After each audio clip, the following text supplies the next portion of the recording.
Hello,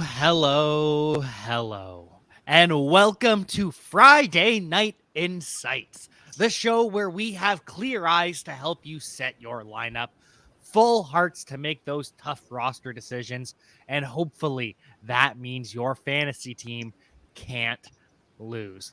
And of course, I am Jack, and I am back once again to guide you through this weekend in fantasy football. And of course, I am joined by the one, the only, at Donald McJordan, Jordan McDonald. How's it going, buddy? I'm really good. I want to thank Mike Manning for filling in for me admirably. Did a fantastic job. Um, and yeah, things are good. I had Patriots defense last night, so that really made me feel fantastic. Seeing the number they put up for me, and my opponent had Kyle Pitts, so that just made everything wonderful. I am very excited because I got to watch last week's show as well, and I really want to know if Jason picked a hockey team. I know that was a big discussion point, and I've been waiting all week, and I think the audience has as well. So I'm really stuck. I actually did look at it, and I am stuck behind because, my heart's still in California, so the Ducks are definitely an option. But the idea of having a cool mascot like a Kraken is also extremely appealing to me. With them being relatively new too, because that's just like a couple years old. So not even there. This is the first season. This is their first season. Yeah, this is their very first year. Yeah, so get on the bandwagon now before it takes off. Like me, I like to be a trendsetter. So there you go. I thought you were gonna go Letterkenny Shamrocks, but that's no. It can do it. I wish I could, but no. This is what the people tune in for. The hockey talk. They come to the important nonsense podcast. I will talk hockey like as much as I can talk football, but this football is what the show's about. It's more important here. No. Well, it's true. You're not wrong. You're not wrong. It's true. Really let's not confuse everybody. People are going to be asking, should I start Ryan O'Reilly or Braden Shen? That's just not going to be a question we're going to get. Well, if someone in the audience needs help with their fantasy hockey I will assist them as best I can. Sounds good. But in the meantime, we are here to answer fantasy football questions. And so we've kind of skipped the introductions. We have at that FF nerd, Jason Draven, who we've already talked about. He's picking his hockey team. And we have at _Mike_Manning here to help us with the quad box because he's earned it. He earned the opportunity to come on the show with all three of us and see if he can hang after his performance the last couple weeks. Is it not to just keep the Manning cast thing going? Just so you guys can keep using that on social media? Does that mean when we do a broadcast with you, we're all cursed? Like for the rest of the week, No, it's always the guests, remember? Oh, so hey, you can't pick what they pick. Oh, so we can't, true. Just don't go with whatever Mike says tonight, and we'll be completely fine. And to be fair, it's not even just the guests; it's only the football player guests that are cursed. Yeah. So hopefully our answers on your fantasy football teams aren't cursed. But in the meantime, Devin Story on YouTube. Hey, back again. And thank you for joining us once again, Devin. We truly appreciate it. And hopefully we can give you some more good advice. This time it's Darnell Mooney for the Chicago Bears or Emmanuel Sanders for the Buffalo Bills. Ooh. Who are we going with? And we'll start with Jason because he is the start sit guru. Yeah, so I'm looking at this, and the first thing that comes to my mind is I'm a little nervous with Mooney dealing with a foot injury and the fact that Allen Robinson is probably not going to play. He's doubtful for the week. So that gives Mooney more of a boost if he actually plays. So of those two options, I'm going to have to go with Mooney. Yeah, I'll double down on that. Mooney's cleared to play. Robinson is doubtful, so that right there increases the volume. I'm a little worried, Jack. Is Marlon Humphrey going to follow him? Is that what Humphrey does, or? Yeah, more than likely at this point. So that's a concern. Like, is Fields going to be able to find him well enough? Sanders Humphrey's is playing been super up and down this season, though. Okay. Well, and Mooney's actually been really wide open a lot of the time, no matter who's covering him. Yeah, I still would go Mooney, but I will say that Sanders is playing very, very weak secondary. So yeah. And a really good option. Mike, any tiebreaker? I'm going to have to go Sanders because I think that Fields is going to be running for his life, essentially. I mean, we saw what that Ravens defense did to the Dolphins. They had some breaks in the defense, which led to wide open players. But overall, they ravaged with the blitz, that offensive line, and Tua was doing quick dump offs for most of the game. I don't think that they're going to be able to, if Robinson is out, I think that Humphrey will be able to handle Mooney for the most part, and you're going to be hoping for a touchdown at that point. Interesting. That is the counter argument to Darnell Mooney is without Allen Robinson, he now faces number one coverage. And honestly, probably not just number one coverage, because who else do you have to worry about on the Bears? Sure, there's Cole Kmet, but he's a tight end. We're talking about Marquise Goodwin on the outside opposite of Darnell Mooney. Yeah, and even Cole Beasley is dealing with his own injury. We don't know if he's going to play or not. Well, he was negated anyway because of the fact that Dawson Knox is back. So you can just completely write off Beasley at this point. But yeah, Knox does affect Beasley more than it does Sanders. I would be a little concerned too, like if Sanders plays a slot, because Kenny Moore is playing. Kenny Moore is a great slot cornerback. Mm-hmm. So maybe that could affect Sanders if he's playing the slot. We don't know. We know that's Beasley's spot. So it really... That's a good point, though. You know, if Beasley's out, that does help. It sounds like Beasley will play, even though he's not right, is what I'm hearing. So we could have something just like last week where he played but didn't really play. Yeah, he has the ribs, which is always an iffy injury. Are you telling me that if he decides, hey, I want to play, give me the shot, he will take the shot? Only if it's Toradol. That's the only shot that Cole Beasley don't let it be the same person as the Chargers doctor. Oh goodness! You don't want that. Poor Tyrod. Yes. All right. So I think we're leaning Mooney in the end here. The Ravens defense has been shown to be susceptible to giving up some big plays this season. Especially you're looking at garbage time too, which I think could definitely happen in that game, because unless Fields figures out what he's going to end up doing, Mooney has all the garbage time in the world in comparison to Sanders, who the Bills do run it up occasionally, but it's more of a risk that you're going to see fewer targets. Yeah, and so also just kind of rounding out things with the Chicago Bears, and so I think that's kind of our final answer for you, Devin Story. If anyone else has any questions, make sure you hit us up in the comments. But rounding out the Chicago Bears, we've got Damian Williams, limited with knee and foot injuries. He's got two separate injuries. Doesn't matter. David Montgomery came back from knee injury and played his highest snap percentage of the season. So we're all in on Demo. Wow. I didn't know that. Yeah, I know. I was shocked when I heard that. His two highest snap percentages were the week before he got injured and the week after he came back from injury.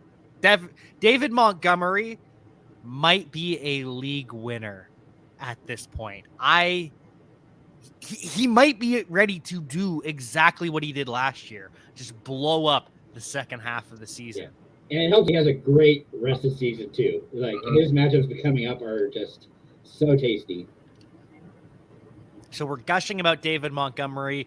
And to make matters even... Well, I guess it doesn't really matter as much for David Montgomery, per se, as the running back. But to make Darnell Mooney even more attractive, Khalil Mack had season-ending foot surgery. That defense has fallen apart throughout the season based on injuries. And so the Bears are not who we thought they were. They are not back, baby.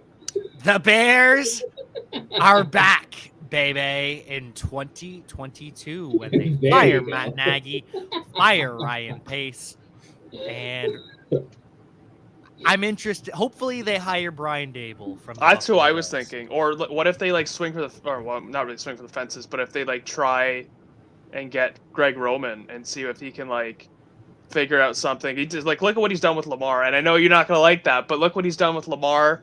If he can come over and he's gonna have to be the head coach, no way they're gonna poach him as an OC, but Yeah, very possible. Greg Roman, yeah, to be fair, he has finally pivoted his offense this year, and it's starting to work a little bit better. But Brian Dable is my guy for Yeah, I think Justin he's Fields. probably the lead. If they really want to get the most out of Fields, they need someone like him. And speaking of needing someone like him, Drillan Statovit. I am sorry, I am butchering your name. I Sadovsky. apologize. Stavachi. Oh, I don't have my glasses on. You do have your glasses I on. was like, you do actually Dude. have your glasses on. It's The pits look great. moving forward. Corey Davis or Josh Jacobs in a full PPR league, and I think that's an easy answer. But we're gonna kick things off with Mike. What do you think first and foremost? I think it's a pretty easy answer too. It's Josh Jacobs. Interesting. His usage since not only the return from injury but the switch in head coach has been more towards a full bell cow style. He's still giving up work to Kenyon Drake, but he's been involved in the receiving game a lot more and still keeping a majority of the rushes. I think that Jacobs is on a upper trend. Interesting. And so you're not worried that he's limited with this knee injury right now? I mean, unless it seems worse once we get closer to game time. Interesting. So I was going to say I'm going with Corey Davis. I think that the Jets are against the Dolphins. The Dolphins have been giving up a lot of points this year. And Joe Flacco, he's going to lock into Elijah Moore first and foremost. But I think Joe Flacco kind of, shockingly enough, makes Corey Davis better, which I never thought I'd say. So Jordan, Jason, tiebreaker between me and Mike here. Yeah, I mean it's definitely tough because of the fact that Jalen Richard didn't practice with a rib injury as well this week, but he still has Drake back there, and they seem to be using them kind of sporadically. I think I would go with the safer option here in Corey Davis, which I don't really like because I also realize that Flacco prefers that short area target, which is still going to be Crowder. So I think that Davis could really blow that up, but we'll see. Before Jordan gives his answer, I did have a thought. If we were playing in the world that Jason wants to live in, where we are given fantasy points for drawing pass interference penalties, Corey Davis would be a must start this weekend. Because Joe Flacco loves to underthrow his receivers and draw the PI. Jordan, solve this for us. Yeah, this was tough. Mike gives a very compelling argument, and I usually will give the tiebreaker to the running back, especially the bell cow running back. But I don't know if Josh Jacobs he's been a lot better since the coaching change, but I don't think he's quite there yet with Kenyon Drake in the mix. And I don't know if they're going to run the ball a lot against the Bengals. The Bengals are going to be throwing, and I think that could be a full-on air attack from both teams. I'll probably go with Corey Davis. He looked good last week. I know it was with Mike White, but he still had 5 catches for 93 yards about that. I know that he had a fumble, but that's pretty good production. Yeah. And I don't know how this game's going to shape up. Is it going to be a closer game than people think? I think Dolphins will win, but if the Jets can keep it close and Joe Flacco can show that he knows this offense well enough, gets his receivers involved. He did really like Elijah Moore at the end of the game, though, so that does concern me a little. Elijah Moore is a must start for everyone. If this was half PPR, I'd probably go Josh Jacobs, but since it's full, I think I'll go Corey Davis. And another thing to note, the Cincinnati Bengals defense is pretty underrated. I know before the bye week, they got blown out, but Logan Wilson, the linebacker, has been balling out. They are stout up the middle with defensive tackles in Larry Ogunjobi and DJ Reader. This isn't your old Bengals defense. They are a vastly improved team from what the public perception seems to be. And our friend Mason Cameron seems to think David Montgomery over 72.5 rush yards and receiving yards combined. You're welcome, because David Montgomery is a bell cow. Mason had that as his prescription pit vipers. Yeah, you should look into that, Jack, for sure. I should look into prescription pit vipers. Another problem is They're a little bit. I was wearing them out in public today. They're a little bit dirty too, and so see if I. Oh, there we are. I can't let you see my eyes, but Anyways, yeah, Mason had that as one of his props on Locked In last week, yesterday. What am I saying? Yesterday, and I agree. Like that's so low, especially with Al Robinson out now. And Mike said that at least with Miami, they were getting a lot of production from dump off passes. I think that's a slam dunk. I think that's probably the easiest prop on the board going over on Monty.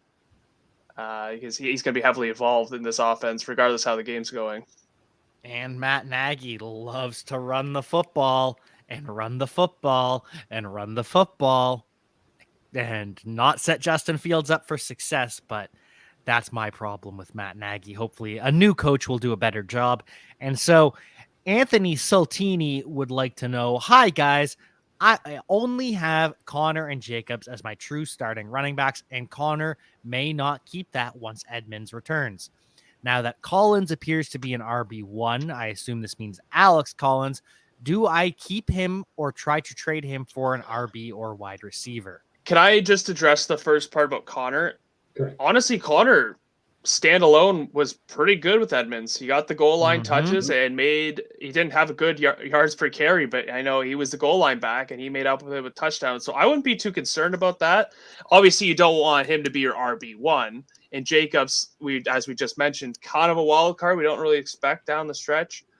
Collins does have good matchups moving forward too, though. Yeah, Collins, I think you should be fine because again, he's not ideal, but Pete Carroll, another coach, loves to run the ball, even though you've got a quarterback that can throw with anyone, and you got great whatever. It depends on who you're really targeting, I guess, because he does have some sell high value. He really does because he's a starter for the rest of the season. I don't even know who to suggest, though. That's usually Jason's thing. Yeah, if I'm looking at it, I mean, you might be able to get right now, just because of the hype, you might be able to ship Collins off for like Javonte Williams. That's exactly what I was thinking of. Do that. Like that would be where I'm like my focus would be is like, okay, you have that second RB. He has a chance to be an RB1 if Gordon goes out or if they are trailing because he seems to be used more in the passing games or when it seems like he has the opportunity there. I don't like Collins because they aren't giving him all the work. He's still splitting with Homer and DJ Dallas and Rashad Penny and whoever else they decide to throw back there at any given point. So if you can move on from Collins, I definitely would do that for somebody like that kind of a caliber. I mean, and honestly, you could probably get, well, that might be pushing it. You probably have to add somebody in, but you could probably get Renfrow as well if he's not available on your waiver wire, because I like him as somebody, like I said, the Raiders have really good matchups moving into the playoffs. So with that in mind, that's kind of where I'm looking at. Who would have thought that Hunter Renfrow would be so valuable in fantasy football? I like the Javonte Williams option personally. Yeah. I was a year too early on Renfrow, it seems. So I thought that Waller last year just took his value completely out, and I figured that teams would be doing what they're doing this year to Waller last year, and it just didn't happen. So, yeah, I mean, Collins is not even really an RB1 for his team. He's kind of like a one of three or something along those lines. I mean, Carroll already said this week how excited he is to get Penny back in the fold and give him some more touches. So it's kind of like, yeah, if it isn't Chris Carson, you don't want a part of that backfield, in my opinion. This is what I thought about this today. Like the fact that they spent a first rounder on Rashad Penny. And I know that he's like you said, he's excited to get him in. Rashad Penny is like at the tail end of his Seahawks career, essentially. Like unless Carson, I hope this isn't the case. Unless Carson can't come back and they're like, oh, we'll bring Penny back for cheap. No pun intended. That was a waste of a first round pick. And I know that you can't really blame them all because Penny has been injured and stuff. But like the first round running back and barely any usage, and he's going to lose snaps to Homer and Dallas anyways, and Collins, who keep coming back to the Seahawks just off the scrap heap because no one else wants him.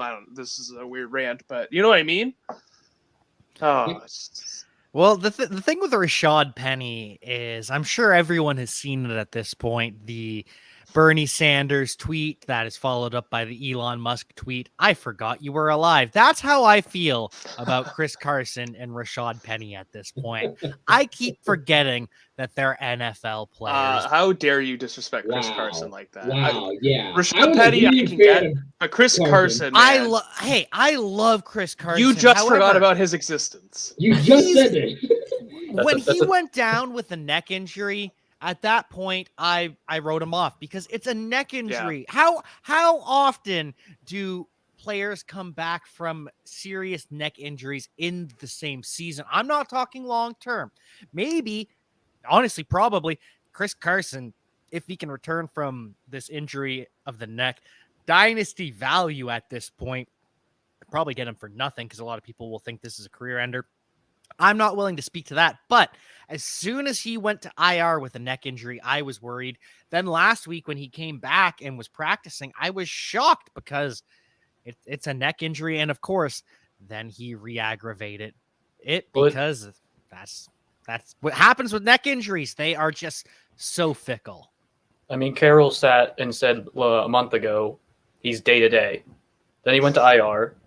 Then he came back from IR, practiced a bit, and then he re-injures it, and then it's out for the season. So it's a really difficult situation, but it's kind of something you could see coming as soon as he went to the short-term IR.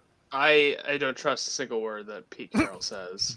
Actually, that's not true because I do believe that he wants to run the ball more, even though it's like, hey, like you were set up in this way. Like I know Wilson's coming off that finger surgery, but if he's 100% now, you got to air the ball out. Like stop trying to fool yourself with these 2-3 yard runs. They're not making the playoffs otherwise, right? Your best players are your quarterback and your wide receivers, but you want to focus on the running game. Also, not just wide receiver, as Mike said, wide receivers. There was an S there, yeah. Two top flight wide receivers in the NFL. Their first pick this season, or last, or whatever you want to call it, wide receiver. So don't tell me that the passing game is not important. So even though I know it should have been Terrace Marshall, you don't need to tell me, Jack. We know. I was going to skim over that completely. I was going to go back to the running game and back to our friend Anthony Saltini, who did thank us for the advice. Says we're doing great as usual, and that's great to hear because it's very nice. We're just trying to help you. We hope that the advice pays off, and we are happy to. But going back to Alex Collins and the topic of trading him, I think you do because he missed yesterday with a groin injury, came back today, but Alex Collins is a 27-year-old running back who is not healthy and in a committee. That if you can get anything at all for Alex Collins, do it. DJ Dallas is worth a preemptive ad, in my opinion, because as much as I like Travis Homer, it very much seems like Pete Carroll prefers DJ Dallas. Sorry, got distracted here because Mason Cameron, free Terrace Marshall. I agree. I hope Cam Newton. Here's the thing. He knows more than Anderson. There's no reason for him to learn another kid's name. He's only going to be there for another 3 months. I seem to remember, because Robbie Anderson's not a super tall man, and DJ Moore is not a super tall man either, but Terrace Marshall is, and I seem to remember back in the day when Cam Newton force-fed his way into making Kelvin Benjamin a wide receiver 1 based off of touchdowns. So Terrace Marshall, maybe with Cam Newton, can become something. And speaking of Cam Newton, oh my goodness, I cannot wait to hear the crowd roar as he is introduced at Bank of America Stadium. And so just a reminder to everyone that you can continue to hit us up with your start sit questions. But in the meantime, I'm just going to talk about Cam Newton because Cam Newton makes football a better place, in my opinion. Oh, God, really? Wow. The dab never died, my friend. The dab died in 2016. No, I prefer the Superman. The straight up. Yeah, the Superman was good. I like that. That I can get on board with. I'll be honest, during the dab years, I never thought the dab was going to die. And I thought we were going to have to live through the dab like kind of like COVID-19, like just Hey, I'm still dabbing my way through life. And Christian McCaffrey off the injury report as well from the hamstring injury. So the wheels are up on Christian McCaffrey in case you needed a reminder that Christian McCaffrey is still that dude. Anyways, you can hit us up with your fantasy football questions, but let's get back to our usual starting topic. Thursday night football. 26 was minutes. there a game last night? 26 minutes into the show, and we have not touched Thursday night football. Woof. That's because we didn't want to. Yeah. I mean, the fact that the Patriots completely dominated the game, which was to be expected. I mean, that defense is something that is just fierce, as Jordan kind of alluded to earlier, putting up, was 26 fantasy points. 26 fans. That was ESPN scoring, so I don't know. Boy. Yeah, I mean- and I got him for $5. Sorry, let me put this into percentages. 0.5% of my fab. Well, Perfect. This that's week. your first problem. You're playing with Fab. I would tell you fab, but I also spent 25% on Cam Newton. So I mean, Oh, Jason's so mad I ridiculed Fab too. I love fab. You know what? Yes. I It makes it more hate even. playing waiver order now, unless I actually like the waiver order where it doesn't reset every week, because then you get rewarded for being terrible.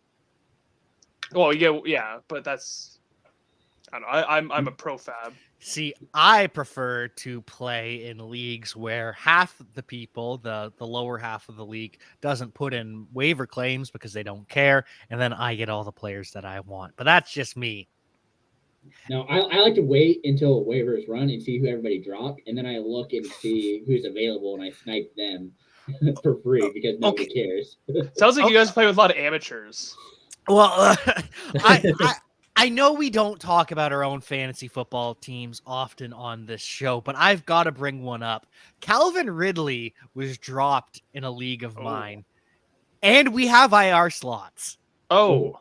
I did the exact same thing in a family league. I picked him right up, put him in IR, and was like, okay. I thought you did the opposite. I thought you dropped him. I was No, going Mike to say, would never. Mike, Come on. Mike is a professional. I wouldn't be on this show. I do get fearful about that, picking guys up on the who are on the IR in real life and putting them in IR spots, because every time I seem to do that, sometimes I feel comfortable with my IR situation. It's how it works out. Don't worry about it. Jason metagaming his family league. Speaking of, when It's are we going to get? It's actually the fraternity league that I do that in.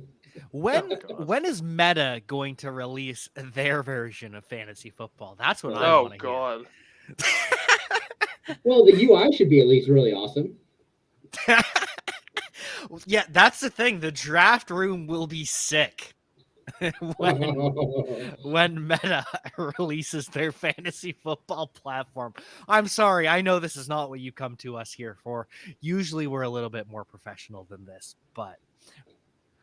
Oh, but while the Patriots defense put up 26 points in fantasy, they allowed 0 points and put up 7 of their own on a game that they went 25-0. Just saying, that's domination. That's domination. The one complaint I have, I wish each team scored 3 points more than they did. Instead of 25-0, we could have got 28-3. The reverse. But yes. Does the 3 quarterbacks that threw an interception count for anything? Oh, man. Oh, that might count, honestly. I have to thank Josh Rosen for the massive output that the Patriots defense gave me. Like, my goodness. Hey, Josh Rosen is the only Falcons quarterback to throw a touchdown pass last night. Thank you very much. It might have been to the other team, but he still threw a touchdown. Semantics. Oh, Falcons. Okay, that makes more sense. I was like, Matt Jones threw a touchdown to Nelson Aguilar. What are you talking about? No. Okay. Josh Rosen threw a touchdown pass to I actually forget which Patriots defender it was. J.C. Kyle Jackson. Van Noy. It was Kyle Van. it It was a Van Noy. linebacker who scored the pick six, man. Yeah, you didn't see him at all. Yeah. He was like falling backwards or something. It was just bad. Also, we might get into this when we talk about the Falcons. Yeah, get into it now. Are we starting to put, and I think I kind of had this at the beginning of the season, I didn't really have much faith because I think it was more the offense that got him there. I am starting to get the Arthur Smith fraud vibes. I'm sorry, Oh, I yeah. am. I didn't feel good about it. I thought that, I always say that, like, so there's coaches that get hired because they have a great offense, great defense, but can't lead people. And I'm not saying he can't lead people, but that's always a misconception. Adam Gase, you think he can lead a locker room? No, but somehow he got two separate Peyton Manning liked him. as an offensive coordinator. Did he see him as a head coach? No. Also, Peyton Manning liked him because Peyton let him walk all over him. Yeah. Yeah, don't slander Peyton Manning's name in this. Yeah, no, sorry. Peyton liked Adam Gase because he could walk just all over Adam yeah. Gase. That's not leading. No, which is to Jordan's point. Sorry, let me Continue. just put a tie bow on this. I don't know. I never really thought Arthur Smith was a great coaching hire. I mean, the guy has like Cordell Patterson doing everything for him as his like go-to player, which is amazing. I actually give him credit for that, but that just shows you like He is the guy that unlocked Patterson's cheat code. I don't think it's unlocked. I just don't think he has any other horses in the stable. Yeah, Like, they have no running backs. They have no running backs. Or wide receivers, for that matter. Well, they kind of have wide receivers, but since Ridley's gone, it's pretty much Du Bois. Now Russell. Anyway, Anyway, sorry, that was just my little rant. No, I agree. And so for anyone who doesn't know, I host the Believe in Lions podcast with Jerry Ballin. He often talks about leadership within coaching, and we, in our podcast that we recorded earlier today, we got into Bill Belichick and what makes him great. Bill Belichick, he's not great because of his scheme and because of what he does on the X's and O's. Yes, that helps. He's great because of what he teaches people, and Arthur Smith was just a guy who gave Derrick Henry the ball a bunch. Yeah, I mean, Belichick does not only he you can tell that he loves football. He does not care about anything else. It is his love of football that he wants to spread to the world. I would not be surprised if he left right now and would just go and coach like high school or middle school football, because that is what he is meant to do in life. And Like, another thing too, when you're talking about the Lions, like I know that they're 0-8-1, but Dan Campbell looks like he can lead a football team because most of the games they played in have been fairly close. Like the tie, like they took him that far. I wish they would have beat Mason Rudolph just so we could just rid ourselves of Mason Rudolph. Sorry, Mike, but it's like a lot of those games, like they were really. I don't think you need to apologize to Mike about Mason Rudolph slander. Well, I also Correct me shouldn't if be I'm wrong. apologized for any Steelers slander, but I will because he's our guest and I don't want to be rude. But yeah, and that's what I'm kind of talking about. Like Dan Campbell, like his players will run through walls for him. Sometimes it doesn't work out, other times they get close. So yeah, that's a good comparison. I like to say, like I like the Dan Campbell hire because he looks like he can lead a team. And that's what it seems like, too, with defensive coordinator Aaron Glenn. He's a former player, former Pro Bowl. He knows how to make this defense gel, and that's why they picked off Mason Rudolph in that game. But Leonard Lynn from YouTube would like to know, Austin Eckler, Nick Chubb, Mark Ingram, Wilson. I think it might be Jeff Wilson. Oh, Yeah. it would be I Jeff, guess. yes. I instantly went to Russell, which didn't fit the question. Or Rashad Bateman. Pick 2 running backs and 1 flex. Also, how do you feel about McLaurin this week? So I'm going to start this one off because I feel like McLaurin every week is just plug and play. Don't worry about him. You got to start him. He is Terry McLaurin. I don't care how hurt he is. And honestly, knowing that he's dealing with this shoulder injury, this collarbone injury, I wouldn't be surprised if at the end of the season that we found out Terry McLaurin is secretly dealing with a sprained AC joint and just playing through it, because that's how tough he is and how tough he's proven to be. So don't worry at all about Terry McLaurin. In terms of the initial question, I am going with Eckler and Chubb. Those are my 2 locked in running backs. You cannot sit either of those 2. And then for my flex, I'm going to go with Jeff Wilson Jr. because Elijah Mitchell's probably not going to play, coming off a broken finger and finger surgery. Any disagreements with anything I've said? yeah, a little bit. Mostly because I really like. It's tough. Because of all the running backs here, but it's Chubb clearly. I think that Ingram with Kamara out, and the fact that you're probably going to be missing not only Hasty but also Elijah Mitchell. That you want all three of those running backs just because they give you such a safe floor and they're going to get so much volume that it's going to be hard for them not to have success this week. And really, you're not going to see a goose egg, which you could. I'm more nervous for Eckler just because they haven't been using him in the passing game as much, and it's not ideal. So he has gone down a little bit for me. I like Bateman again, but I still prefer the safety of the running backs. Now, if Brown is out, it becomes more interesting, but I still go with Chubb, Ingram, and Wilson as my three options. And McLaurin is just a solid player, and it's hard not to start him every week. He's going to be a top 24 wide receiver. So you said you had disagreements with Jack, but then you said the exact three players that he did. No, he said Eckler is a must-start 8 every week. Yeah, he said not Eckler, and then you said Wilson, right? Oh, so Yeah. you're going Chubb. Well, oh, sorry, who are your three then? I thought you did go Eckler. My bad. Chubb, Ingram, and Wilson. Oh. See, I I know, don't get that's you good. because you're a Yeah. Chargers fan and you're saying no Eckler, Yeah. which it scares me.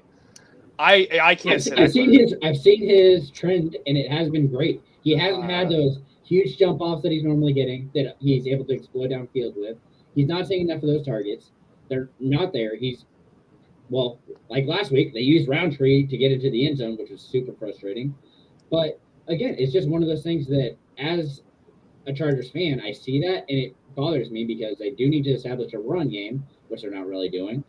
And then they're doing like dinky passes to all of the tight ends one week where everybody gets a pass and has a good week.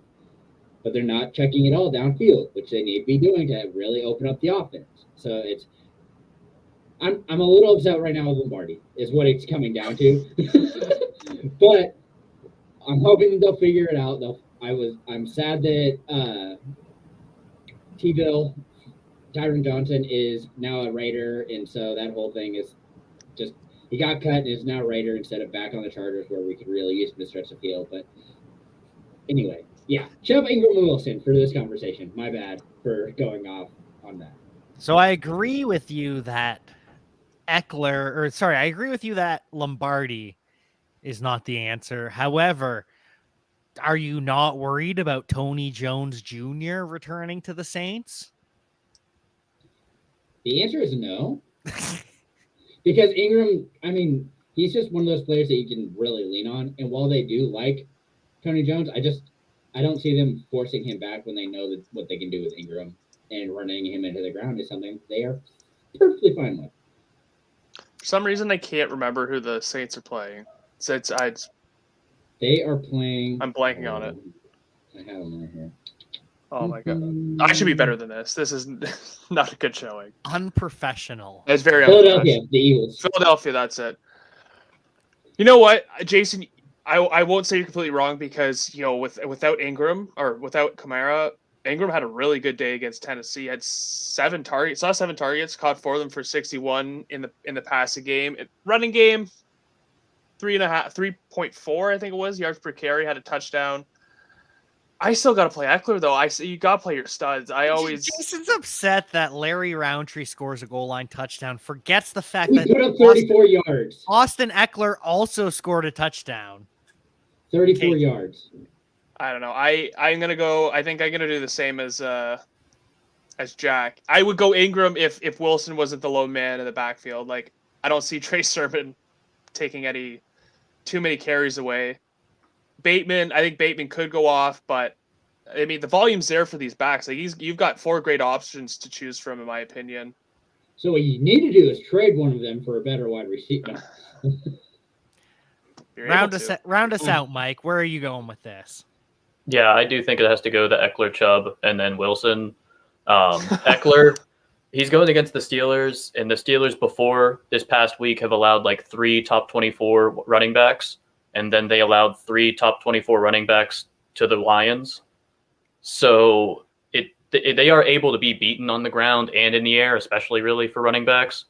They're dealing with so many injuries on defense that it's going to be a shell of itself. Watt's out. Hayden's out. Minka Fitzpatrick's out. We've seen the Steelers linebackers are not good in coverage this year. They brought in Joe Schobert to try and help, and it hasn't that much. So And- this defense is going to look bad this week, probably. And Devin Bush has just not at all been what I thought he was, what anyone thought he would be. His dad said on social media that he's still not 100% back from his ACL injury, which is reasonable. I mean, he's not he's just over a year, I think, out of it. So he could still be healing, and that's fine. There's nothing you can do with it at this point. He's out on the field busting his butt trying to make plays, but he's just not able to. He doesn't have the same speed to the ball, like the quickness to get to the ball that he'd had early in his career. And the best game he had was last year, or his rookie year against the Chargers. What's with these like NFL players getting their dads to like I don't know. champion them? Like, did he like post like videos of him not playing? I don't think there was a video 100% montage. under some REM. Everyone hurts. Like, I don't think there was a video involved, but that's just been the talk around Pittsburgh. I know is people are unhappy about how Bush is playing, but I don't think he's the problem in this defense by any means. No. So It's not I mean, his fault. at this point, they have Cam Hayward up front, and then it's essentially backups. I think Eckler can have a perfectly fine game, if not a boom game. Yeah, Jason is just being a overreactionary Chargers. he is fan being an right now. anti-homer. I've seen it because he does it every week. I've seen but- it I don't do several it every times. week. I don't do it every week, but in games like this where it looks like the Chargers have the best chance of just blowing them out of the water, I don't see it happening because they don't do that. So this is going to be a close game, and it is so frustrating that that is even something that I have to deal with. And our friend Soaring Eagle 175 is back on YouTube. Wants to know, when do we think DeAndre Hopkins comes back? And I'm concerned officially because After the bye. this is the first time that they have ruled him out ahead of time. This means he was not a game time decision at all. We have not seen every game that DeAndre Hopkins has been missing from this hamstring injury. It's been right before it's been announced. This is 2 days before. It sounds like it's getting worse for DeAndre Hopkins at this point. I'm officially a 7 out of 10 worried that they put him on a 3-week IR to just stop him for a period of time. I have one caveat to that, and I think that they did it because they are traveling to Seattle. But That's the only still, reason I don't see that they don't need him there. They don't want to rest for a full week and not have to even worry about it. They don't want to force him through the travel process, through the cramped travel flights and everything that goes into it. They want to just leave him at home, say, hey, just stay healthy, do your thing. He's not going to do anything on the sideline. Well, he you gets can a still, body like, in space. camaraderie, like, you're with your team. Like, I know if I was in the position, I would want to be on the sidelines with my team and not, stuck up in a nice Cliff Kingsbury-esque home. This rehabbing is my nothing hamstring. new for the NFL, though. This is something that they've really started to do, is leave players who they know are too injured to play home. And that's what worries me about DeAndre Hopkins, is they know 2 days in advance he's too injured to even give it a shot for Sunday. That's Is the it like, fear. is I this think not it's like like playing giving your your hand. hand? Like, if you're Yeah. just like, if you're Seattle, you're like, okay, well, now we don't have to worry about D-Hop. Like, it's going to be a bang up D-Hop, but if he's out there, you got to account for it. So now you're like, okay, well, now we can kind of like figure out what we could do now, like covering Kirk and Moore and Ertz and AJ Green if he's playing. Yeah. I don't know. I don't understand. I think what you're saying, Jack, is true. I think that the hamstring has gotten worse, and that's why. Yeah. Like, okay, he's just not going to play. I What about- understand. Oh, sorry. Go ahead, Mike. The usual what you see for a hamstring is around 3 to 4 weeks to miss. We're at the 4 weeks in week 12. So He would be back this week, but I honestly don't think that they play Kyler this week either. Just because I don't think they need to. I mean, honestly, unless McCoy cannot go because he is also dealing with an injury. Yeah, he's they got said a he would be fine. So that would be the only reason I'll even put him out there. They don't have anything to play for this week, and they can come back after the bye and everybody be healthy. We get to see Winnipeg Blue Bombers legend Chris Streveler Grey Cup champion. Don't roll your eyes, Jason. Just ridiculous. That's part of our heritage, man. Three down football. Oh, speaking of, I've upcoming later this month. It's the 10-year anniversary of my grade 11 Southwestern Ontario championship, and just that was 3-down football. You gotta love the 3-down football. Makes me feel old. And Leonard Lynn would like to add, as Mike was saying, Steelers defense is beat up. So how do we feel about Justin Herbert versus Dak Prescott? And Jason's already before we just went over it. Before the question's even out of my mouth, Jason. Yeah, it's because I'm so frustrated with that whole offense. And so, and again, in a game that they should easily be able to dominate, I do not believe that the Chargers hit 35 points this week, which they should easily do. I don't see it happening. And so at that point, I'm going with Dak because it's a good matchup for Dak against the Chiefs, who have no defense. And yet here we are. Are you concerned at all that he won't have Amari Cooper and possibly, I mean, the close contacts could be coming through tomorrow. Like, you saw how well he did with Cedric Lamb or Wilson. Golly, Cedric Lamb, CJ Wilson. You know what? This is not a tough problem if I had Herbert or Dak. Like I would kind of lead more towards Dak. Even without Amari Cooper, if he starts losing Lamb and Gallup and et cetera, then I'd start to get worried. But like you said, like the Chiefs have not been great defending the pass. As long as CeeDee Lamb plays, I'm not worried about Dak.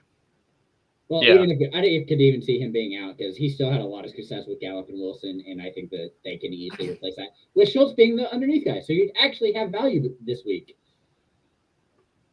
I mean, I know that the Steelers' D is beat up, but their scheme in general is meant to kind of limit the deep ball. They aren't going to give up huge plays, which we know that KC is very open to doing, as they've shown throughout most of the season. I know they've done well the past couple games, but they also haven't played the strongest of teams. It was the Giants, Jordan Love and the Packers, and then they did great against the Raiders. Well, and they still gave up plenty of big plays. We saw Deshaun Jackson catch the ball, forget how to run, forget how to carry a ball. Yes, do a twirl and then just fumble it backwards somehow. I don't know how he was facing back to the line of scrimmage by the time he was fumbling. It was insane.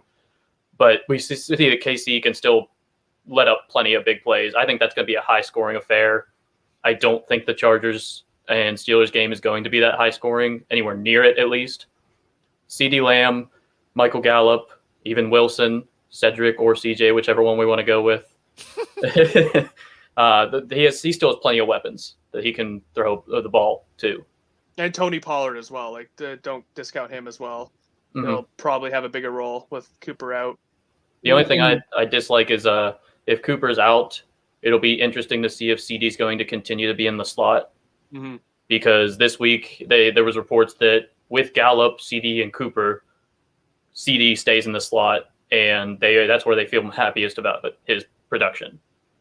So I think he does move back to the outside because the way this offense is kind of being configured is, yes, they like CD in the slot when it's Gallup and Cooper, but when Gallup went out, CD took more time on the outside. So I think now that Cooper's out, it's the same thing, just a little bit flipped. And does that mean that Turner would be the guy that you would look at, or would it be Wilson? No, I'm not sure how that would end up moving when you're looking at the unless CeeDee Lamb is truly staying in the slot, then it would be Turner, but I don't think that's going to happen, which is why Wilson is my answer. And Leonard Lynn adds, it'll be nice if Dak plays all 4 quarters, and I think he'll have to, because one of the things, Patrick Mahomes, there was the talk, he's figured out Patrick Mahomes, teams have figured out how to stop him. Well, no, that's not true. They just started forcing it. They started playing a too high shell, and he was kept forcing it to Tyreek Hill when Tyreek Hill was double covered. And they stopped blitzing him. And then you play the Raiders, who run one high, one safety deep the entire game.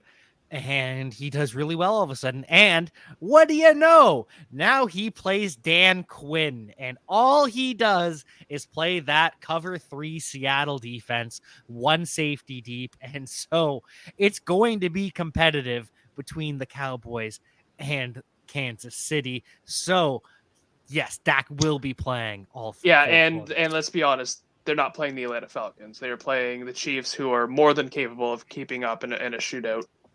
Well, and the fact that he was actually jumping off to Darrell Williams was a huge growth point for me because he needs to be able to take those short passes when they're there like that.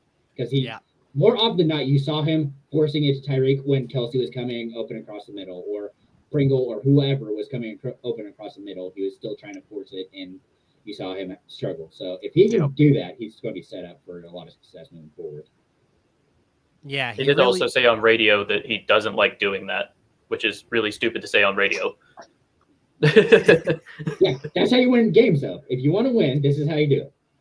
Yeah, and that's what a lot of people have said is the key that Mahomes and Josh Allen need to figure out is, okay, they're playing cover 2. You got to check it down and you got to run the football. And that's something that neither of those men like to do. And that's why the Baltimore Ravens continue to have success, because Lamar Jackson is diversifying as a passer and they can still run the football. But anyways, PGH Pin Fan would like to know, hey guys, a couple questions for you. PPR league with wide receiver Jalen Waddle or T. Higgins. And then at running back, we have Myles Gaskin or David Montgomery. And so I will answer first and foremost with the running back, and then I'll let you guys get to it. It's David Montgomery.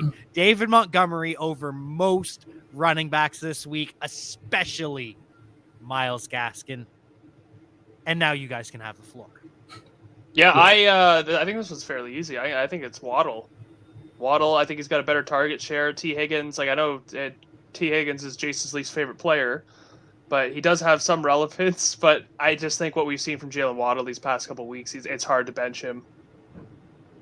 Yeah, I wouldn't say he's my least favorite player. I know, I'm just messing with it. But that is actually really tough because I really like both of them this week, and I have them back to back in my rankings. So, did he say if it's PPR? It is PPR. Yeah. Okay, so PPR. It's going to have to be Waddle just because of the target share, and Montgomery. Yeah, I mean, Montgomery's the easy one. There's such a huge gap between him and Gaskins this week.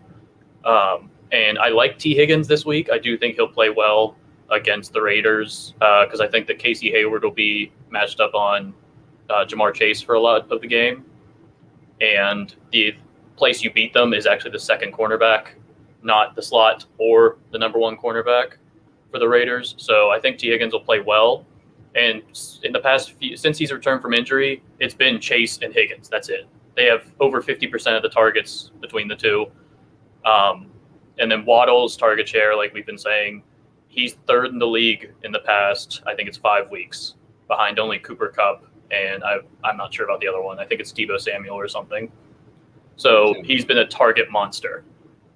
It's crazy that they turned Jalen Waddle, one of the fastest players in the NFL, into Deontay Johnson, where all he does is run little short bubbles and hooks and drags, and it's working in terms of getting him targets, but it's shocking. But I agree, especially because the Dolphins will not have Devontae Parker this weekend. Who is Jalen Waddle really competing with? Will Fuller is rumored to be coming back. I don't see it. So, yeah, we're going to go with Waddle and Montgomery. And PGH Pin Fan, thanks. So if I have to flex one of the remaining 2, sounds like you choose Higgins over Gaskin. Absolutely. Yeah. No hesitation 100%. From Gaskins has a thing about just every other week he has like 10 plus points. It's the odd weeks. Yeah. And so Aaron Cantu on YouTube would like to know, in full PPR, start 2 of them, David Montgomery, who is the default starting, and then Jeff Wilson Jr. or Rashad Bateman. Can I just say that all these people that, and I love, like, don't get me wrong. I love when people ask this question, but they all have the same teams. It's the same player, which is great. Yeah, It's great yeah, players this This week. is- There's this is 3 my great life. options. This is how my life goes every day because I see these questions over and over. And so, yes, it is definitely going to be Monty and Wilson for me. I love Bateman. I really do, especially if Brown's out. But yeah, I love the guaranteed production. Yeah, I agree. I just even in full PPR, I'll take the running backs just because both of them are going to have massive. They're going to get a lot of touches, and Bateman has been trending upward, but we still haven't seen that big game from him yet. Still doesn't have a touchdown yet. Obviously, that's probably going to change against the Bears, but we don't know that for sure. We know that both Monty and Wilson have high floors this week, so yeah, I'm going to go with those two. Yeah, I mean, I do like Bateman, like you said, because the two things that the Bears do really, really well is shut down tight ends that aren't named Pat Freiermuth, and and shut down number one receivers pretty well with Jalen Johnson. So if both Brown and Bateman play, Bateman should have a good game. But the volume of Montgomery is obviously the easy one. He's had his highest snap share the entire season. So Jeff Wilson, he's going to get a lot of touches on the ground. I'm a little nervous because I think that Deebo Samuel is going to see a lot of backfield snaps with it being just basically Jeff Wilson. And I think that they'll use him more on any kind of passing downs a lot back there. I do want to see if Trey Sermon has any sort of like. This has to be the way to tell. No. That is the biggest miss that I I'm think. not hoping for it. I'm just wondering because he's pretty much the only other back they have. Like I don't know, like if Trent Cannon's going to come in. Whoa. Kyle Juszczyk. Okay? That is the other back that they have that is the most important player on their team. I mean, he would also take some passing down. So that's it. Being full PPR is what makes it close because I don't think Jeff Wilson's going to have a lot of catches. But he's still going to get almost all the carries. And since they run the ball so well, like look at Elijah Mitchell last week. Like he had a quiet like 93 yards on the ground. Mm-hmm. And then whatever Jeff Wilson picked up too. And I think that the San Francisco should be able to beat Jacksonville somewhat easy. So I don't know. That defense a lot of positive great game up. script. So they're starting to figure it out. I wish that Lawrence would learn how to throw a touchdown. Wouldn't we all? That's horrible. That's not fair. He's doing very well with what's given to him. It's just You crossed the line there, Jason. How dare I know. I feel a little bad about it. We all know it's Urban Meyer. He's a fraud. He's a grifter. Urban Meyer is a grifter, and he loves his co-eds. and I'm not even gonna. Which is why You said that there. like a month ago. Oh no, I wasn't going to fault you. I was going to say something even worse than what you said. I'm a little disappointed. We're just lowering the bar as we go. I was going to talk about how he loves Dan Arnold more than certain members of his family. But anyways, moving back to the 49ers. Yes, Elijah Mitchell, we know he's doubtful, probably not going to play. JaMychal Hasty, I don't know why they're pretending that JaMychal Hasty might play. He has a high ankle sprain. Put him on IR. Like, why does Kyle Shanahan do this?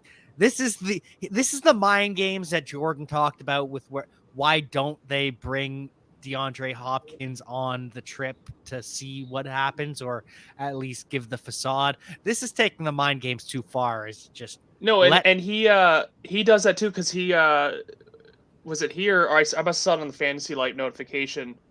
He's not telling the media who his right tackle is going to be, and I don't think that's going to really mean much because it's two backups like Tom Compton, I forget who the other person is, but that's just Shanahan. I respect that. Because don't give your opponent any sort of advantage. Yeah. It's also Shanahan just the Shanahanigans. Shanahanigans. Yeah. Yep. It's the double-edged sword of Kyle Shanahan, where he does play these mind games where he doesn't give the competitive advantage, but then he takes it a step further where I'm so smart playing these mind games. Now I'm going to trade up for Trey Sermon. And oh wait, what? I don't like Trey Sermon in practice. He's not actually. So can I just address this quickly? My dad, as you guys know, people watch the show, you have big 49ers room. He's like in on all of the reports. Apparently the Sermon draft pick was a John Lynch move. Really? Yeah. That's not what And- was reported. Oh, that's what he was telling me. No, I don't know. I'm not. It would he's make more sense plugged in than I considering am. he's playing his 6th-round rookie like a starter, and his 3rd-round rookie is like riding the pine every week. So Is even there getting to more there. to it? Is What's there more that? to that? Is there more to your dad's reports? no, this is what he told me. He probably is making stuff up. I don't know. It just sounded logical.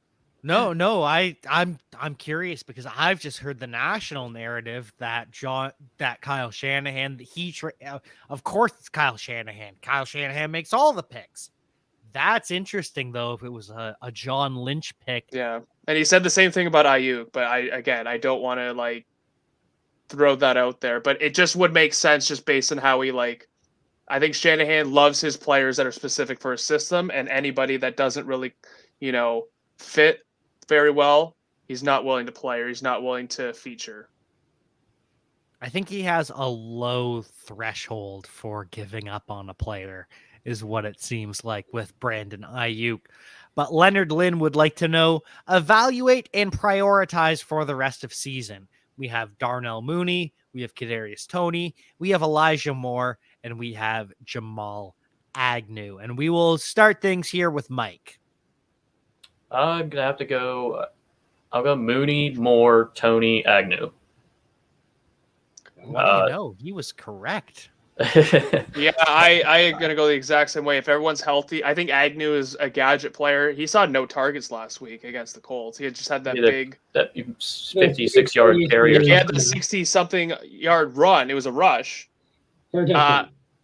Yeah, for a touchdown. And Agnew is kind of like, if you're in deep leagues, a good flex option because he can take it to the house. He can also take it to the house on a return, possibly make up for it. But I have the exact same way. I'm gonna go Mooney, Moore, Tony, Agnew.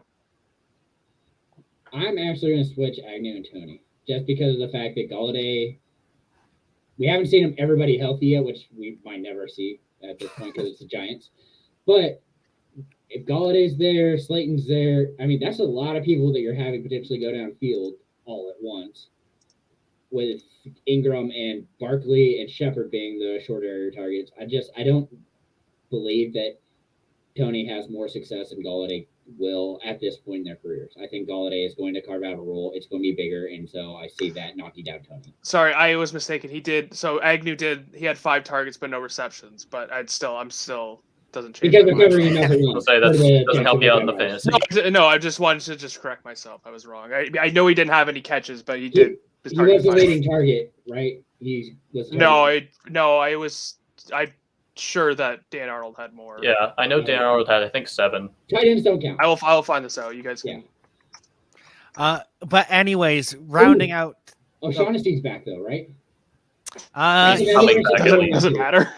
I'm just saying as another potential issue. He has been Arnold. designated to return from IR, so he has 21 days to be activated. We don't know anything more than that. We don't know if he's playing Sunday. We don't know if he's playing next Sunday. He could be back the 3rd Sunday. He's just allowed back at practice. And I would like to vent my frustration about that rule, the IR designated to return, the 21-day window. It's just so vague because Tim Boyle, as of earlier today, I don't know if it's changed, Tim Boyle is the starting quarterback for the Lions. He's been practicing as the QB1 all week. He's still on IR technically.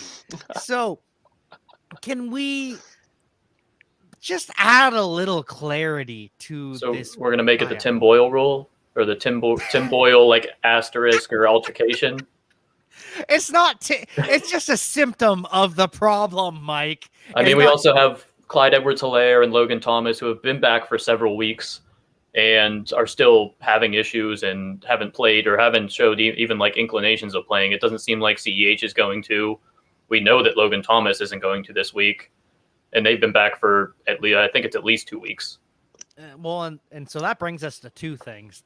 Then first we have to wrap up the Giants, which is Jason says we haven't seen them all healthy. We may never see them all healthy. However, Kenny Golladay, no injury designation. Kadarius Toney, no injury designation. Sterling Shepard, he practiced today coming off the quad injury, and they still have tomorrow because they have the Monday Night Football game. So we'll see his practice status. But Evan Ingram's healthy. We have Saquon Barkley, who is returning to practice, and he's been limited all week. And they might be healthy. The Giants might be healthy, and that is the only saving grace for Dave Gettleman, because Dave Gettleman, according to the Athletic Dan Dugan, unless the Giants turn it around in the second half, Dave Gettleman is out. It should have happened a couple seasons ago, but should have happened a couple D tackles ago. It should have never happened, first and foremost. Also, to answer the Jaguars thing, all Jones, Chenault, and Arnold all had more targets than Agnew. So, Okay. I still think that Toney just has higher upside than Agnew does, even with the crowded receiving core. So getting back to the question from Leonard Lynn on YouTube, Mooney, Moore, Toney, Agnew. Only Jason disagrees with that ranking, it sounds like. Yeah, and it's really just the last two, because I think that we all agree Darnell Mooney is a cut above. We'll see how Moore, I think Moore down the stretch could. I think Moore could carve out a good role in this Jets offense. And I want to see what Flacco, because like I said, when he came into, then Flacco came into the game, he was looking Moore's way. So we could see a big game from Moore this week. Mm-hmm. He had one catch and one target from Mike White. He had 2 catches on 2 targets from Joe Flacco. And one was a touchdown. Yeah. That was on 3 total passes for Flacco. The only issue with Joe Flacco, he is wearing the number 19, which is just not.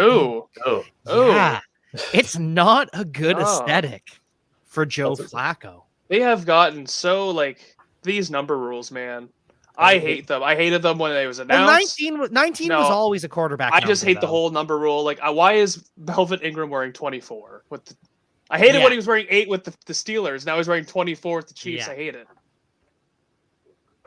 But it did help in some cases, like Simmons and Pat Queen when they were in the 48. And I know you hated that, Jack. Yeah. With a passion. I think that. So it does work in some ways, but it's me being selfish because I have to remember everyone's number again. The linebackers with numbers 20s and 30s, 40s is bad enough. That's just ridiculously stupid, and I hate it. I hate it so much. And this is coming from a linebacker who wore number 87 back in high school. But I was a tight end first and foremost. I was going to say, we have to have some other designation there. As a tight end, I had to have an eligible number. And so a career 1 reception, 17 yards. Had 4 touchdowns, none of them on offense. That's just me bragging about my personal life. Anyways, if anyone else has any other questions, hit us up in the comments, because I'm pretty sure we've got to wrap this up here shortly, and we have not got to much of anything we plan to talk about. Yeah.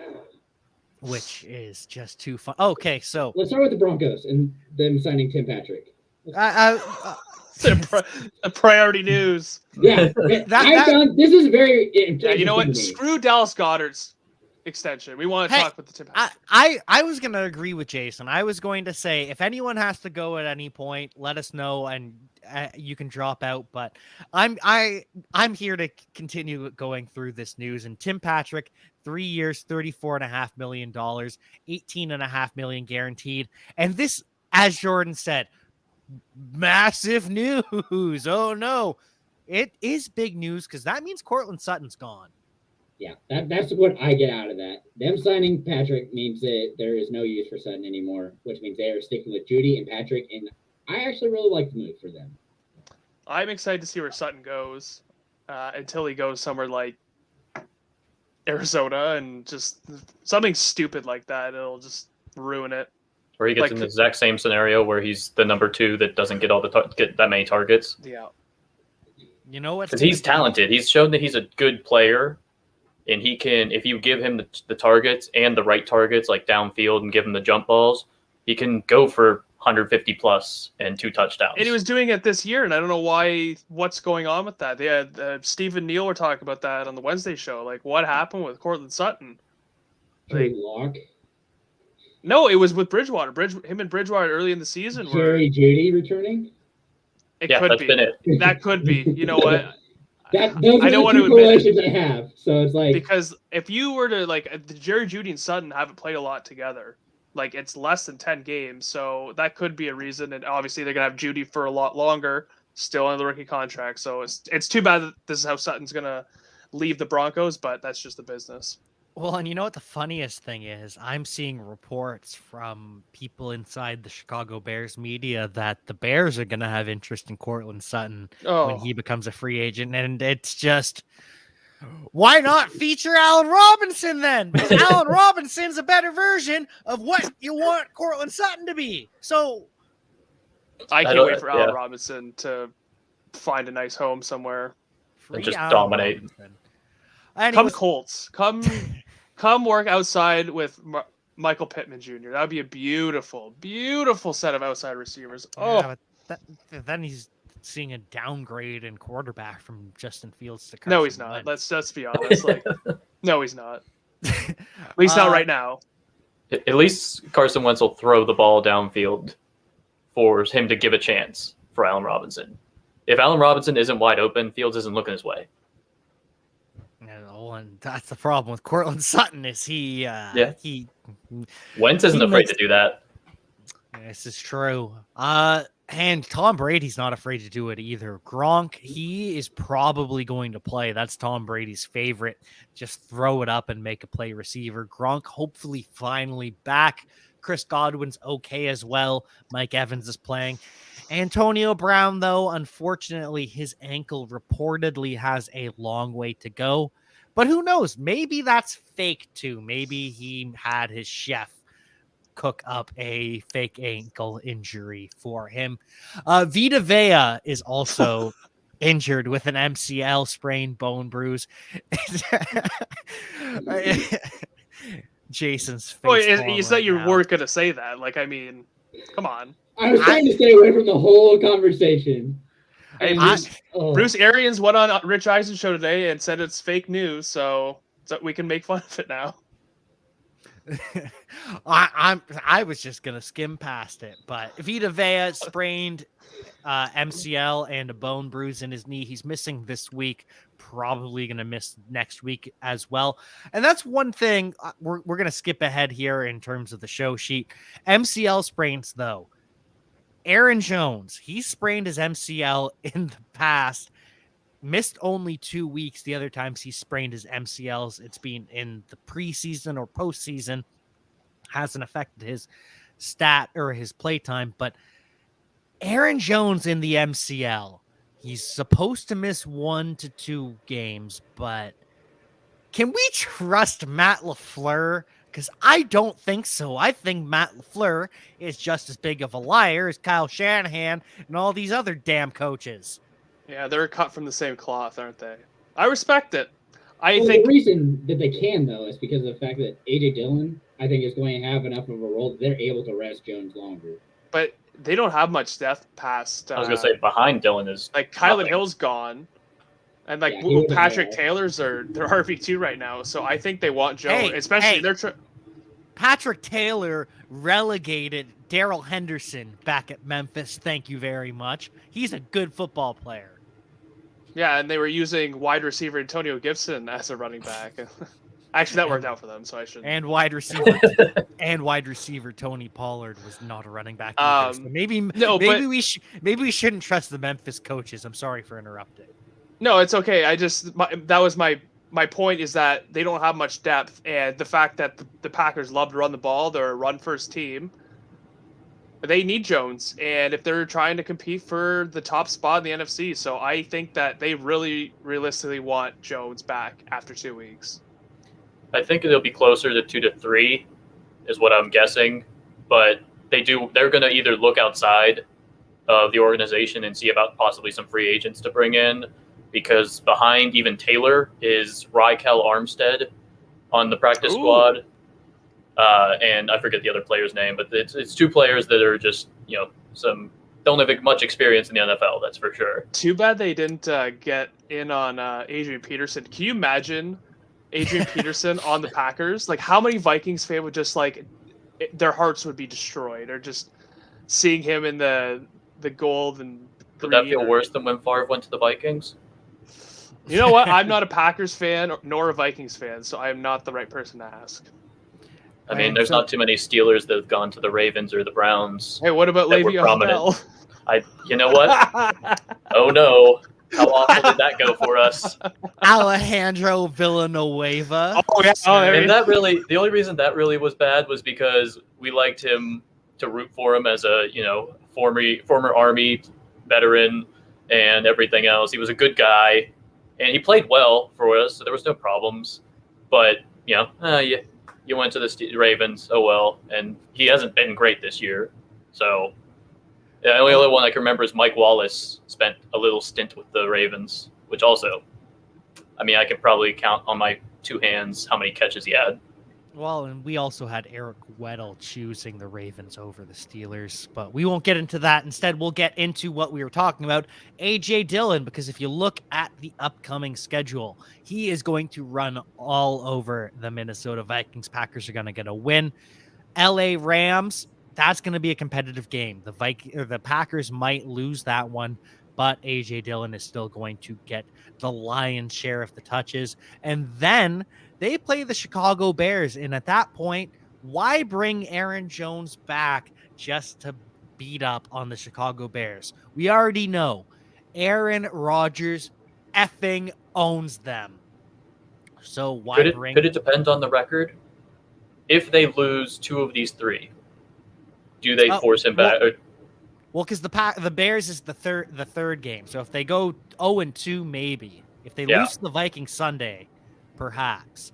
But I don't see that happening. I think they'd be fine with waiting 3 weeks to bring him back. Yeah. That's where I'm going. And then you have a 3-week rest before you bring him back against the Baltimore Ravens. So over the next 3 weeks, A.J. Dillon, top 5 RB. Yeah, he has the potential to be. I'll give him. He'll be at the Top 12. outskirts of it. Yeah, That's I think pretty top. high. I think top 5's kind of. Like I That's said, pretty like high. that's his ceiling. Yeah, Like to be honest, but he'll have the touches of a top 5 running back for sure. There we go. That's so we settled that's on the takeaway. Top 5 in opportunity. Yeah, Love to see it. And so Alan Lazard, sorry, he will CJ Wilson. That's what happens when you try and read instead of just talking. Alan Lazard, he is out this weekend with a shoulder injury. Aaron Rodgers, he is dealing with a toe injury, but he is going to play. Devontae Adams, shoulder injury as well. He's going to play. So Aaron Rodgers, it depends on who else you have at quarterback. Maybe you start him. Devontae Adams, don't worry about him. Even in the slightest, you are playing him no matter what. Did we miss anything above here? Yeah. A little CEH bit. thing is a little interesting. What- I'm not quite. I don't think that CEH is going to actually be back this week. Yeah, that's Yeah. the one I was looking at. I don't. The rest of the stuff we skip. Oh, sorry, we did skip over Dallas Goedert. So we'll go to Kansas City first, and then we'll go to the Eagles. And you're just getting an extra long stream today because I'm loving hearing the sound of my own voice. Apparently.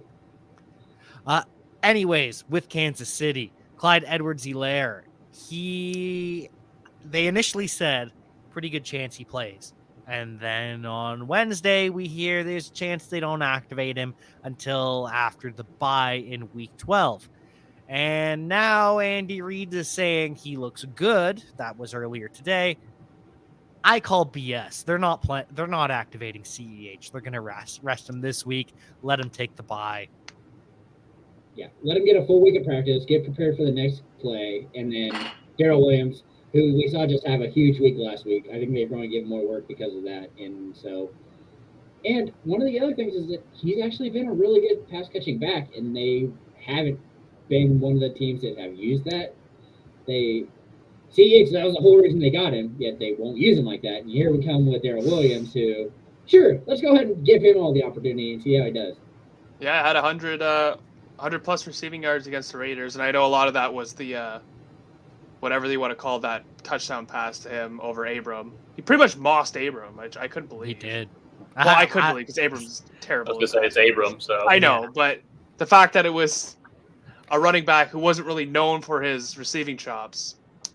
Yeah, Bad I was going to say Jonathan Abram is not good. And funnily enough, you can check out we keep every team's depth chart updated on importantnonsense.com, and we had a message from a member of the fan base. Hey, you've got Jonathan Abram listed as a safety. He should be a linebacker. And so I went and researched it. No, he's still a safety. He's just That's has really the how I coverage play him. ability. And well, you remember we were talking about earlier in the show how they play one high? Why do you think that's the case? Because Jonathan Abram Is is playing linebacker. he is damn terrible. But you know who isn't terrible? There's 3 players on the Philadelphia Eagles who are not terrible. They are, in fact, very, very good. And they are going to be the core of a damn good offense in the future. We have Jalen Hurts, who everyone just does not give him the credit he deserves. And I'm not going to comment on some of the racial biases that perhaps go into that. I'm not going to go into that at all. But Jalen Hurts has joined Kyler Murray, Lamar Jackson, and Robert Griffin III as the only quarterbacks with more than 2,000 passing yards and 500 rushing yards with 5 touchdowns in his team's first 10 games on a season. So Jalen Hurts is putting up video game like numbers on a team that never invested in him, because even in the offseason, are we going to start Joe Flacco? I don't know. Shut up. We know the answer to it. It's Jalen Hurts. Jalen Hurts has never had the investment that he deserves, and he's just balled out despite it. He is the future of the Eagles. So is Devontae Smith. Everyone knows that. And so is Dallas Goedert. He returned from the concussion on Thursday. On Friday, it was announced that he is completely off the injury report from the concussion. And then after he was cleared from the concussion, he signed a massive contract. Good for him. He is now the 3rd highest paid tight end in the NFL at $57 million, with 35 of it guaranteed. Good for Dallas Goedert. Well deserved. I mean, the fantasy world has been waiting for that pair of Goddard and Ertz to split so that Goddard could be the focal point, because he showed even his rookie year that he's so talented and such a big playmaker at the tight end position. It's just took 4 years to be able to do it. Remember when the Ravens drafted Hayden Hurst, not only above Lamar Jackson, but also above Dallas Goedert? And Mark Andrews. We never talk about that part. We always say that it's great that they drafted Lamar Jackson in the end of the first round. We never say about how he did Hayden Hurst. Was that Ozzie Newsome's last draft? And it was tremendous. Like, he also got Orlando Brown, which they flipped for picks now, and who else they have in that draft class? I'll look it up, but it was really it was a good send off for Ozzie Newsome. One of the best general managers in NFL history. And this is just scrolling through here. We've talked about most. Oh, Taysom Hill. He's got a foot injury. Still not the quarterback. He's still a gadget player. Because there's a reason for that.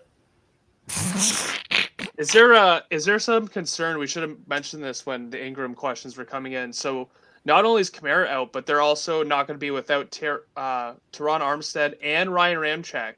So that's been a couple weeks now that they've been without them. Is that been? I know that Teron Armstead. I wasn't sure about Ramczyk, but yeah, it's offensive line news, and to take everyone for a peek behind the curtain. I don't know about Jason. Jason and I do most of the news on the show sheet. I get all of it from NBC Sports Edge. I don't know where Jason gets his from. No, where do you get yours from? I go through tweets and literally look at whether it's I know I do all the hard stuff. I don't go to one generalized source. Would be nice to have, but I go through and I'm like, oh, this just popped up. Let's see.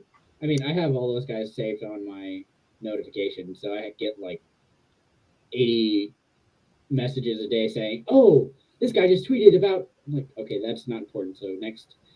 So Gotcha. And then I just go through that, and of course, Fantasy Life has a really good option that you're able to see. Yeah. Literally everybody, if you pay for the pro, which is, I don't know why I'm still paying for it, but I pay for it and it's just there. But I'm horrible, I know, but I need to do a write-up on FLA and the pro version because it's $10 a month and it seems ridiculous to pay that much for what they're offering. Well, on that note, we will just add that regardless, offensive line injuries are typically overlooked in terms of the reporting from the league, which unfortunately it gets missed, and then we don't talk about Ramczyk being injured for a couple weeks. And we have two final news pieces. We'll get into kickers in a moment, but first, Jeff Driscoll has moved from quarterback to tight end. He follows in the long line of Logan Thomas, of Tyree Jackson, and now Jeff Driscoll. And Tim Tebow. Yeah, well, I prefer to forget about Tim Tebow. Hey, remember, do you think he's going to have any fantasy relevance? Because remember when Jason was trying to sell us on Farrell Brown? Well, he got injured to be fair. But still, yeah. One of the props, well, not one of the props. Somebody has, well, maybe it is a prop. That would you rather have all of the targets for the tight end of the Texans or whoever they're playing? Tennessee. And I was like, that's actually a really good prop because it's going to be close. But I think I would go with Tennessee with the no Jones. I mean, Johnson looked pretty solid last week, but behind A.J. Brown, who's been kind of dealing with his own stuff, it'd be interesting to see how close that line actually is. So sorry, it's like, would you rather have the Texans tight ends or the Titans tight ends? Yeah, for total targets. Who has more total targets? So would you have 3 or would you have 4? Yeah, exactly. I'm like, this is actually gonna be really close, but I could see more likely Tennessee ends up in the end zone if they use it correctly.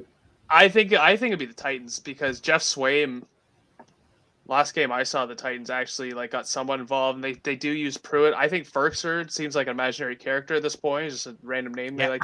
I was going to say, remember when Anthony Ferkser was best ball relevant? Ugh. I drafted him in our dynasty startup and dropped him 2 weeks later. He was my first tight end off the boards. How sad is that?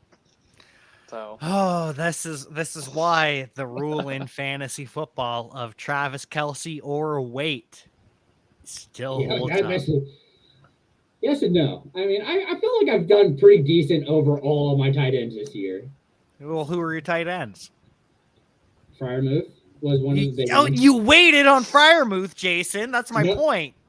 Yeah, but you said or wait. So yes, the ones that I've chosen so far this year have been pretty solid. Sorry. I misunderstood. I thought you were saying you took tight ends at ADP that paid off. No, you're saying you're good at recommending tight ends. Yes, we know that. Jason is the streaming guru in addition to the start sit. He's still waiting on Parham to hit though. I'm still wishing on that star. When you wish upon a star. Well, you know what? You can cook Parham. I won't continue. Donald Starum. Can we call him that for Jason? Oh goodness! Brutal, man. It's so salty. I'm so salty that Cook is there. You have this comes up every week, and I love offense just is so frustrating. Is Trey McKitty gonna have fantasy relevance? No. No, he's a tight end 4 behind Steven Anderson. Stop it. And on that note, we have one more thing that we have to touch on. Featuring the Titans running back room. We didn't touch on it, I kind of want to touch on it because I do think it's important to deal with and kind of bring No, you are correct. I'm sorry. I wanted to end it because I didn't like the Trey McKitty talk. But yes, Jason, give us your thoughts. Okay, so I think this is going to be a decently run-heavy game. And yeah, And and I it's do- Adrian Peterson, right? We're all playing Adrian Peterson. Yeah, that's what No. everyone's doing. I mean, I'm interested in Peterson as a backup, but I do think that Foreman really showed what he could do with McNichols out. Yes. So that was the whole reason I was bringing up. He was using the passing game. He seemed to have a lot of burst. And as a site, this is somebody that, Steve and Neil have really been high on for a long time. And I'm really hoping that it pays off for him this year. Yeah, I agree with that. I'm glad that you brought that up because Deontay Foreman played well. So, as well as you could against the Saints defense last year. Last week. We're all tired. It's okay. And with McNichols out, there's there are two running backs, and I like Foreman over AP. I just do. I'm sorry. It's just the facts now, and the Titans are probably gonna have a healthy lead over the Texans. Positive game script, more rushing attempts. I think that Foreman will be really good, pretty solid flex option in my opinion. Yeah, I definitely agree with the McNichols injury that Foreman, his upside goes a lot more because of the receiving ability, or the receiving trust at least, because we know that Peterson's not going to get a single target. But Peterson is still the goal line back. There's no doubt about that. Which is why he has some, I am kind of curious to see how he does this week. And I was being facetious. No, Dante Foreman is definitely the option over Adrian Peterson. There's still value to AP because of the goal line touches, but it is the Deontay Foreman show in Tennessee. And at that point, that's going to do it from us here on Friday Night Insights, our longest show that we have done and our biggest show with 4 people in the box. Jordan, I hear you chortling over there. So you want to sign off first? Sure. I'm going to cede my time, and you know what? We went an hour and a half, and we didn't even bring this up. We have 2 of our people in these boxes whose teams are going against each other Sunday night. Chargers and Steelers. So I want to hear some bets. I'm ceding my time to hear what you guys are going to bet on this. Jason's going to think they're going to lose anyways, his team, so it doesn't matter. Well, it's not fair because, I mean, we have a very good chance of Big Ben not playing still. So we're going to throw out Rudolph. Oh, on Sunday night? Oh, God. I mean, Ben has to have 2 negative tests in a 24-hour period by supposedly Saturday. They have by 4:00 is when they make the decision of if he can board the plane and be a part of the roster.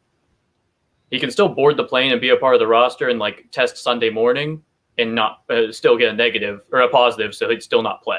And that's only because he's vaccinated. You couldn't have done that as an unvaxxed player. Correct. Yeah. And with how many other injuries there are, we don't have our starting guard. We don't have. There's a chance Claypool plays, but we're not positive on that. I'm not gonna lie. I think the Chargers are gonna win, but this is a game the Steelers win. It's still gonna be close. This is a game that I love Steelers this. randomly win. You both think so low of your teams. Well, no, it's also At least I have a reason to. His team looks good now. No, we're also dealing with COVID issues. That's the other part of this. Joey Bosa was a close contact. Drew Tranquil was also a close contact. Or no, he tested positive. He tested positive. He and Covington did. Yeah, and then Tillery, which I mean, not a huge deal because your offense is just really based on Johnson and Freiermuth and Harris, which Harris is going to eat this game up. So that makes me so nervous on this whole thing because if you slow it down enough and we aren't able to get anywhere close, and since you don't allow big plays, we're kind of screwed here. So I'm really hoping that it's going to be Dustin Hopkins. I mean, I really think that this week is great. If you're streaming a kicker, Dustin Hopkins is the guy that you're going to want this week. So you're comparing your interior defender, your edge rusher, and your linebacker being out to Joey Bosa is more of a difference maker than a lot of people expect him to be. Like what? I think those cancel each other out perfectly. Well, he's going to go up against Rashawn anyway, so I'm not too worried about that side. I already negated him out of it. Well, I still think Slater's been pretty dang impressive all year. So yeah, he has been very good. the whole offense is not what it should be at this point, and I have been expecting more, and it hasn't happened. Look what I started. So yeah, that's my sign off. There you go. I cede my time to let the Toxic Twins start talking about the Chargers and the Steelers. Well, that's going to do it from us here on Friday Night Insights. You've heard from at that FF nerd, Jason Draven. You've heard from at _Mike_Manning. And you've heard from at Donald McJordan. And you have also heard from me at Javanaugh87. So make sure you follow all of us on Twitter and all our social media accounts. Make sure you subscribe. Oh, goodness. Mason cuts me off. Jordan lives for the chaos. I really do. Make sure you check all of us out on Patreon at Important Nonsense. And make sure you tune in next week. And until then, don't forget to keep up the nonsense.